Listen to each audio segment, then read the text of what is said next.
keseharian kita pasti terdampingi yang namanya air kan ya, buat nyuci, buat minum, buat mandi. Air itu serba guna banget ya kan. Bahkan air itu sangat menyehatkan loh, terutama air putih. Loh, air putih jelas warnanya bening kan, kenapa disebut air putih? Dan inilah beberapa pertanyaan seputar air yang mungkin kalian tidak ketahui jawabannya.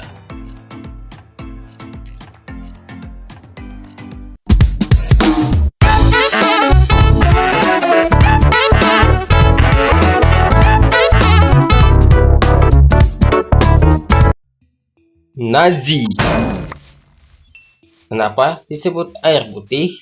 Padahal jelas-jelas botol kemasan kita itu airnya tuh tidak warna putih ya, tidak seperti warna susu, padahal itu bening sekali.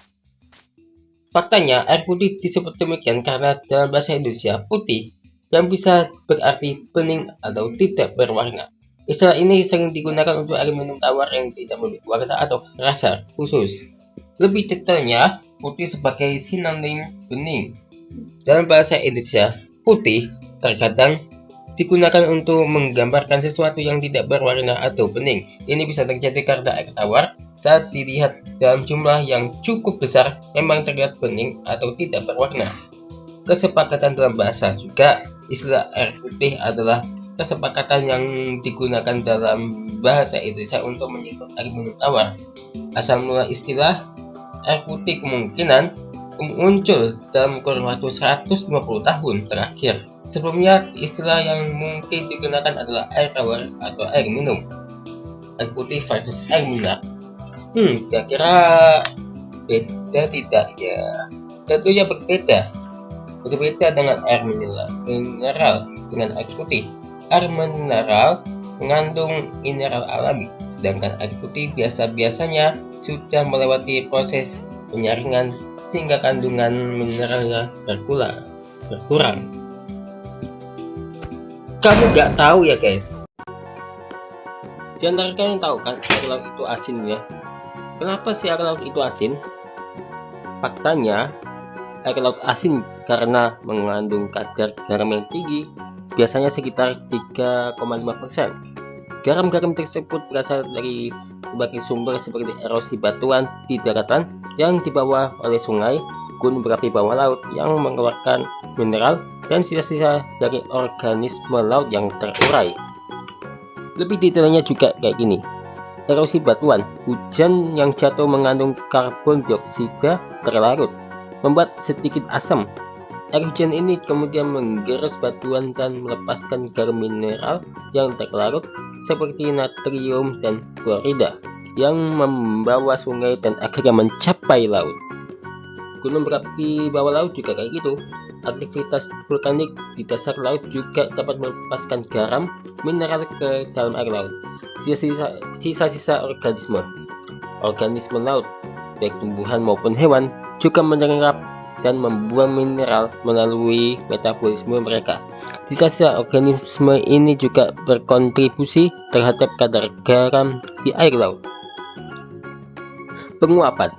Ketika air laut menguap, air H2O akan menguap meningkatkan garam mineral di air laut sehingga mempertinggi kadar garam.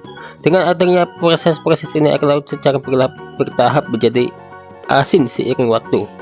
Garam-garam seperti natrium klorida NaSi yang biasa kita sebut garam dapur merupakan komponen utama yang membuat air laut terasa asin. Baru tahu gue ya. Masih seputar air laut.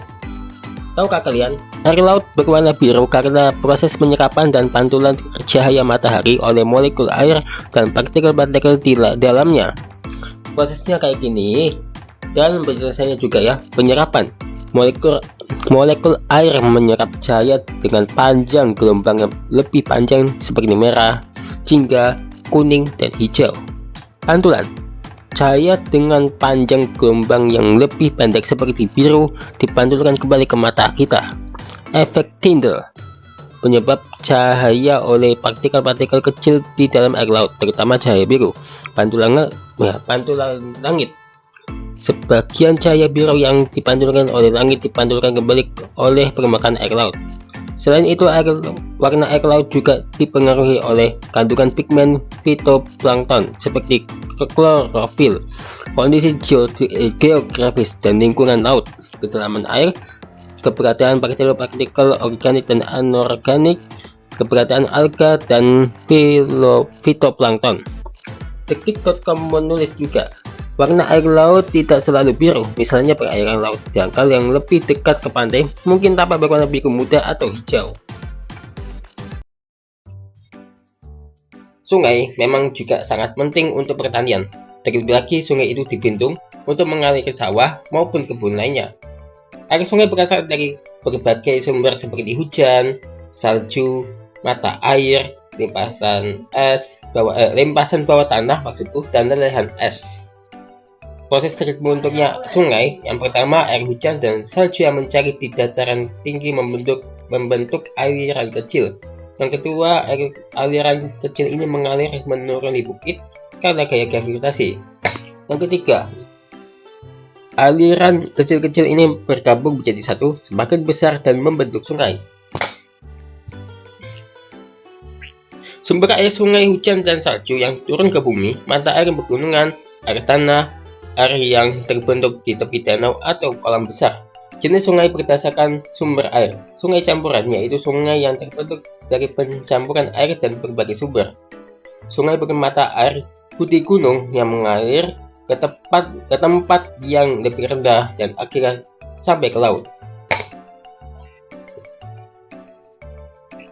Pola aliran sungai dipenuhi oleh kemiringan lereng, perbedaan jenis batuan, struktur batuan, gerakan lempeng tektonik. Selain air sungai juga mengalirkan sedimen dan polutan. Wah, ngomongin soal sungai, gak lengkap rasanya kenapa air sungai itu tawar ya. Ini yang menjadi pertanyaan kita, kenapa air sungai itu tawar dan air laut itu garam. Untuk air lautnya sudah kita bahas sebelumnya ya, tapi kali ini kita akan membahas kenapa air sungai itu rasanya tawar seperti air biasa. Air sungai tawar karena kadar garamnya lebih rendah dibanding air laut. Air sungai umumnya mengandung kurang dari 1% garam. Penjelasannya begini, air sungai dan danau diisi ulang oleh hujan, sehingga tidak terlalu asin. Air hujan yang mengalir di atas daratan memecah bebatuan yang mengandung mineral berupa garam. Air hujan tersebut mengangkut mineral untuk membawanya ke laut. Panas matahari menyebabkan air di permukaan laut menguap dan membentuk lebih banyak garam. Oleh sebab itu, garam menjadi lebih terkonsentrasi di lautan daripada di sungai. Ya, untuk sumber air sungainya, air dalam sungai umumnya terkumpul dari presipitasi seperti hujan, embun, mata air, dan limpasan bawah tanah. Di beberapa negara tertentu juga berasal dari lelehan es ataupun salju. Air tawar dan air asin itu sangat beda kan? Air tawar adalah air yang mengandung kurang dari 1% garam dan dengan demikian memiliki sedikit atau tidak ada rasa bau dan warna. Air laut lebih asin 220 kali daripada air-air di tempat lain. Sudah tahu kan? Ini sebenarnya masih sungai ya guys ya, tapi ini sebenarnya kayak danau juga nih bentuknya. Berbicara seputar danau, dari mana ya asalnya air danau? Air danau berasal dari berbagai sumber, di antaranya hujan, salju, es yang mencair, sungai, dan rembesan air tanah. Penjelasannya, hujan, salju, dan es yang mencair merupakan air yang jatuh ke permukaan bumi. Sungai merupakan sumber air yang mengalir menuju danau. Mata air di dekat danau juga merupakan sumber air danau. Air tanah yang meresap ke danau juga menjadi sumber air danau. Danau merupakan badan air alami dan terbentuk di cekungan baik yang alami maupun buatan. Danau umumnya tidak memiliki aliran air yang berkelanjutan ke laut ataupun sungai lain. Ada dua tipe danau, yaitu danau terbuka dan danau tertutup. Danau terbuka adalah danau yang airnya mengalir meninggalkan danau melalui sungai atau saluran keluar lainnya. Danau tertutup atau danau yang airnya hanya meninggalkan danau melalui penguapan.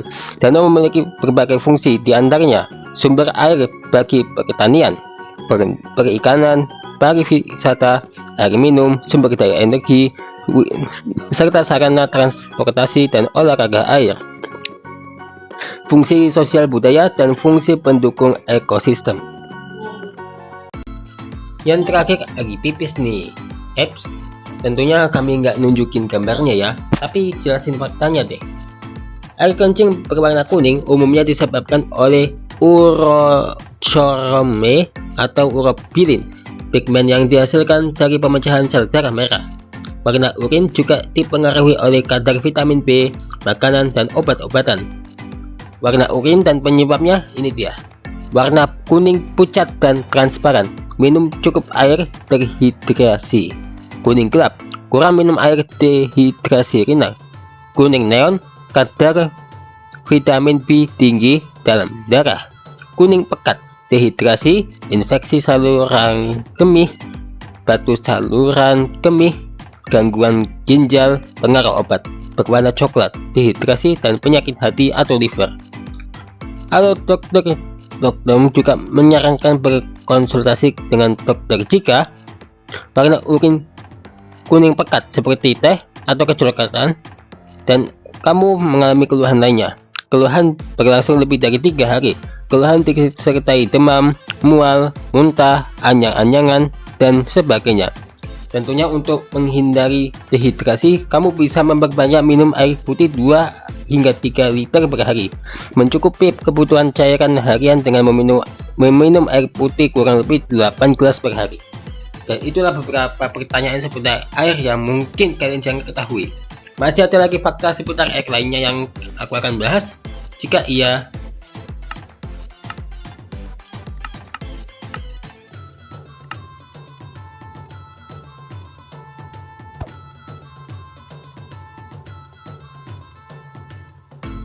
komen di bawah ya. Jadi